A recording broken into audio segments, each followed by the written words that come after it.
Hello guys, तर आम्ही कृतांशला हॉस्पिटलला घेऊन आलेलो आहोत. मला काही 3-4 दिवस व्हिडिओ अपलोड करायला जमलं नाही, कारण पूर्ण त्याच्याच मागे होती, बिझी होते. Sorry guys. आणि माझा बॅकग्राऊंड बघू शकतात, पूर्ण हॉस्पिटलचा एरिया आहे, पेशंट आहेत. आम्ही जनरल वॉर्ड घेतलेला आहे आणि हॉस्पिटल खूप मोठं आहे आणि सुविधा चांगली आहे. तर तुम्ही बघू शकतात, आमचा कृतांश हॉस्पिटलमध्ये ॲडमिट आहे. खूप लहान वयामध्ये त्याला सलाईन लावले. खूप खूप वाईट वाटते. माझा बच्चा रडत होता. बापरे, बघा तुम्ही. काल त्याला 200 ml सलाईन दिलेली आहे आणि आज 200 ml. आणखीन उद्याचा दिवस पण तो ॲडमिट असणार आहे. हा बघा, कृतांश ॲडमिट आहे, सलाईन चालू आहे.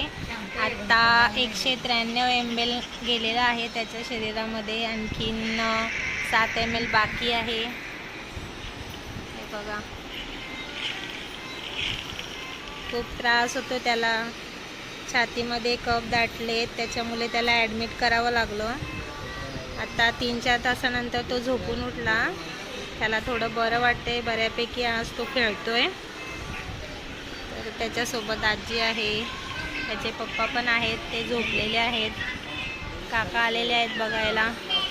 आणि देवांशी इकडे कंटाळले तर मोबाईल बघते.